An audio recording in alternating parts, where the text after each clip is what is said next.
Hey there. I'm Amy, and I recently turned 40. I'm a trader and investor working in foreign exchange and stocks.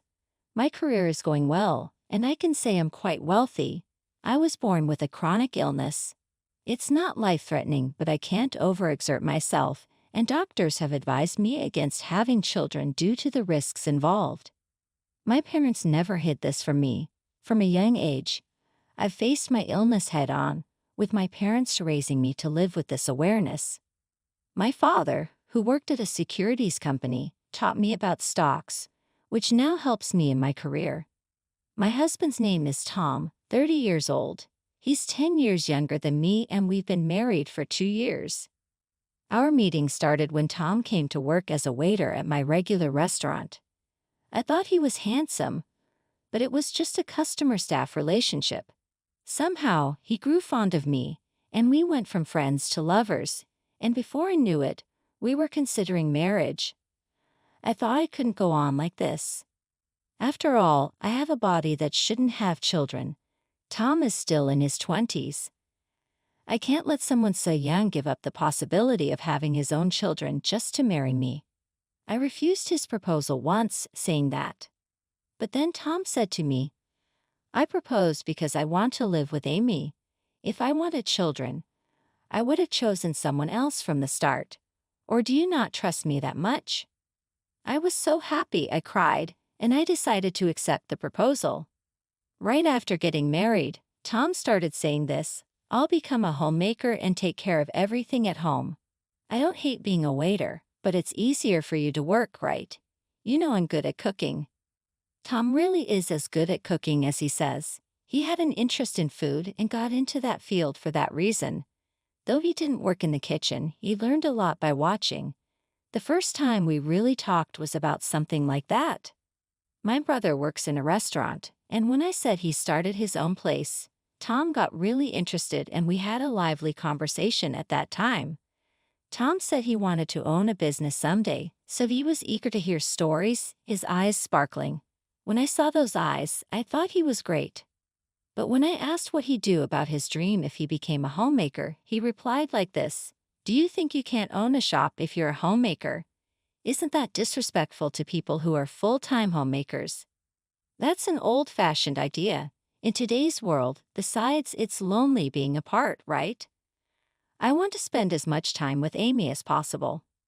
When he's sweet like that, I'm weak, so I agree to his proposal. I work and Tom does all the housework. At first, it really worked well, but gradually, Tom stopped doing housework. The living room, which used to have a newlywed vibe, now has comics and games piled up everywhere, and Tom sits in front of the big TV playing games all night. At first, it was just occasionally, so I thought it was okay, but it gradually got worse, and soon we were living completely nocturnally. "Tom, don't you think it's getting a bit too much lately? I'm just really into this game right now. Could you overlook it until I finish, please?" He said that, begging cutely, so I reluctantly agreed to wait until he finished the game. But before I knew it, he was hooked on a new one. The house was a complete mess. When we first got married, Tom used to clean meticulously and made the house comfortable. He was a really good homemaker. What happened? After months of enduring, I finally decided to speak up. "Tom, I need to talk to you." "What's up?" "I married an adult man, but now it feels like I'm living with a grade school kid. I feel like a mom scolding her child to do homework before playing games. We're supposed to be partners, not parent and child. You're the one who wanted to be a homemaker, so please keep that promise.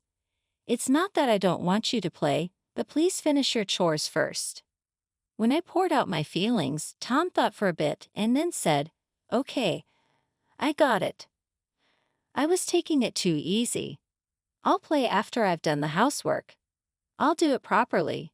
True to his word, Tom went back to being the perfect homemaker, but something was different. He always seemed unhappy. In the beginning, he used to cook joyfully and proudly show off the clean house. But now he just rushes through chores and shuts himself in his room. He used to play games on the big TV in the living room or read comics sprawled on the sofa. But now he spends his time playing online games on the computer in his personal room. He started saying things like this more often while laying out the food he cooked on the table. I have a meeting scheduled with my gaming friend. I don't have time, so please eat alone. I'll wash the dishes if you leave them. I eat alone, watching Tom's back as he retreats to his room. No matter how delicious the food is, its taste is halved, but since he keeps his promise of doing the housework, I can't really complain. And it wasn't just about meals anymore. I have a battle tonight, and I don't know when it'll end, so you should go to bed first, he said, not returning to the bedroom. It's been like that almost every night recently. He goes out alone during the day. When I ask where he's going, he just says shopping and doesn't return until night. But even then, he always prepares my meal. It feels like sarcasm. I can't really complain since he's doing all the housework, cooking, and laundry just like I asked. But this isn't life as a family. It's like living with a live-in homemaker. We barely even talk now. I just eat the cold meals he's prepared, change into the clean clothes he's washed, and sit listlessly in the clean room. I think I might have been less lonely if I were alone. As I stare at the door to Tom's room and feel tears welling up, I still hope things will settle down and we will return to our old life. I've been silently enduring this life for about a year when suddenly Tom makes a shocking announcement. We're going to live with my sister and her husband starting today. Strangers should just stay in the facilities. Suddenly, Tom, my sister-in-law, and her husband barge into our house and say this. I'm completely baffled. I thought when Tom moved in here after we got married, they moved to the apartment he left. Wait, Tom, are you moving back to your old apartment? Confused, I blurted out, but the three of them look at each other and burst into laughter. No, I'm going to live here with my sister and her husband. You're the one who's leaving. I'm even more confused. Why do I have to leave this house? Because we can't continue as a couple anymore. What? According to Tom, I've been exploiting him as a substitute homemaker. In other words, I've been suffering from your emotional abuse all this time. That's terrible, Tom. So sad. Madison, his sister, said this with exaggerated pity, pretending to wipe away non-existent tears. But I can't take it anymore. I'm leaving you. I'll make sure to get alimony and a fair share of the property. First off, this house. I have the right to it since I've endured such a life for 2 years, right? Yeah, that's right. Tom kept making these claims and Madison was quick to back him up. Her husband just stood by grinning as he watched them. I see. I began to understand what was happening. Perhaps Tom had planned this from the beginning of our marriage. He charmed his way into my life intending to divorce at a convenient time. As he said, he was planning on getting everything. I had never planned to marry in my life. I knew I couldn't have children, and I wasn't particularly attractive or had a great personality. Why would any man want to marry a woman like that? So I decided to live alone, focusing on my work and hobbies. I had friends and a normal relationship with my parents and brother. After my father retired, my parents moved to a rural area where his family home was, living with my brother and his wife. My brother had worked in a restaurant for several years before marrying and starting a small restaurant of his own. He chose to live with our parents on a large property. They had built a separate house on the same land. I enjoyed visiting them, spending time with my parents, brother, and his wife, and their 2 children. I never felt lonely until I unexpectedly married a man 10 years my junior. Looking back, it seems I was skillfully manipulated. Listening to Tom and his family's words, I couldn't help but laugh at my own foolishness. Somehow, I wasn't surprised. Tom had approached me so suddenly and delved so deeply into my life like a made-up story. Initially wary, I let my guard down to his puppy-like affection. Now my mind was racing.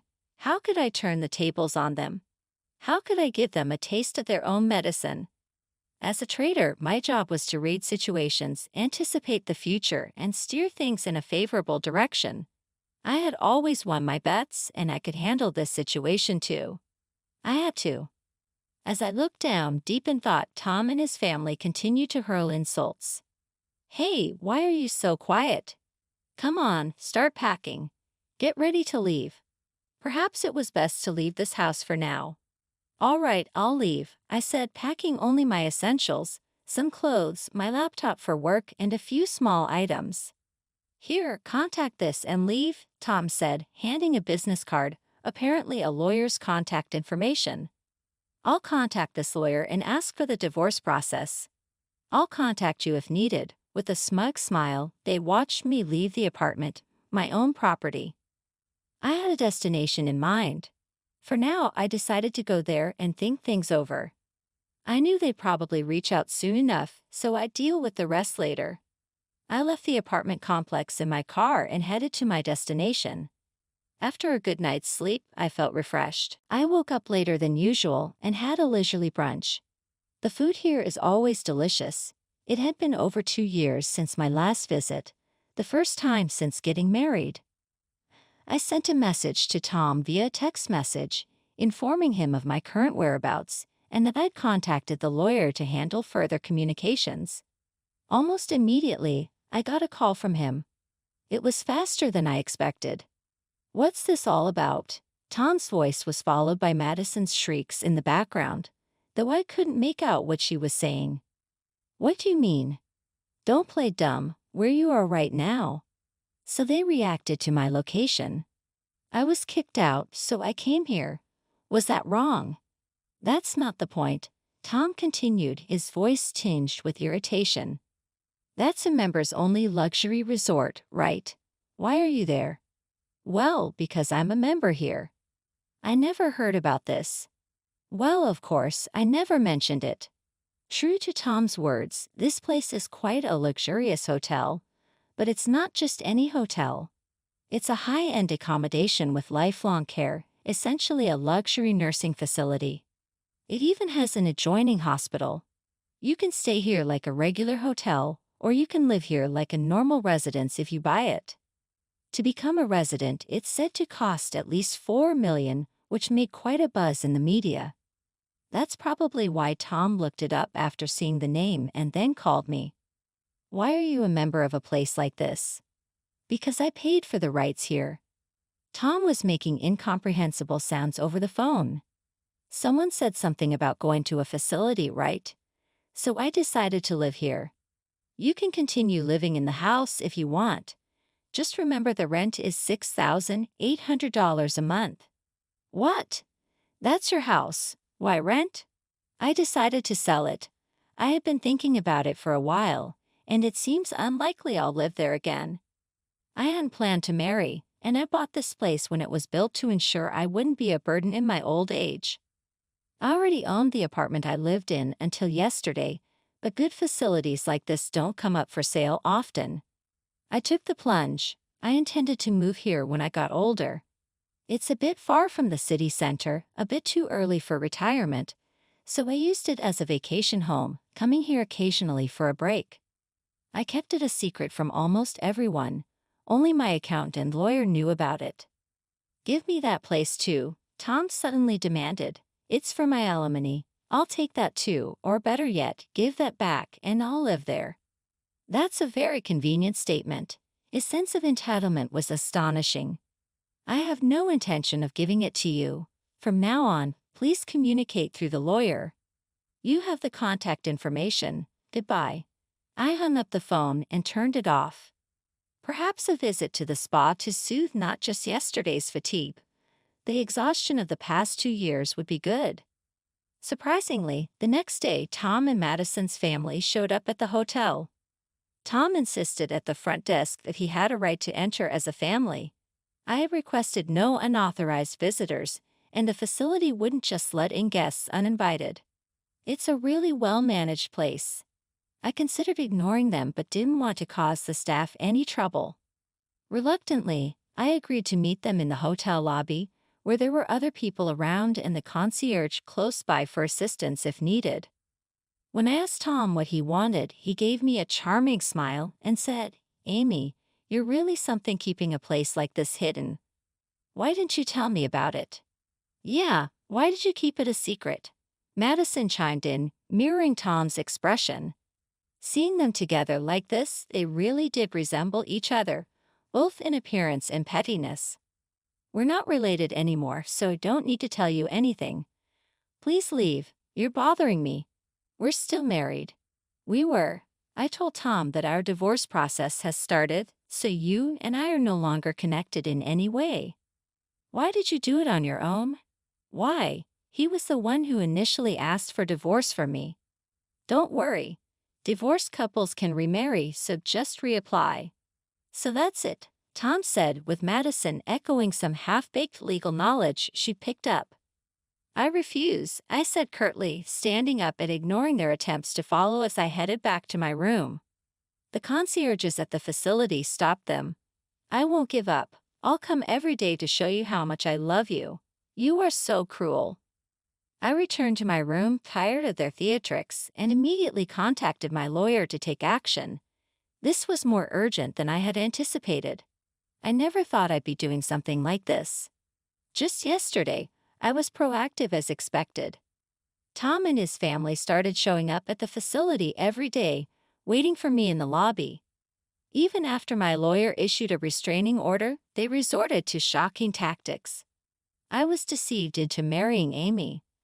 I'm demanding alimony. According to him, he didn't know I couldn't have children and wouldn't have married me if he had known, so he was claiming alimony. If I didn't pay, he threatened to report me for marriage fraud. I handed a recording to my lawyer. I proposed to you because I wanted to spend my life with you, Amy. If I wanted children, I would have chosen someone else. Don't you trust me?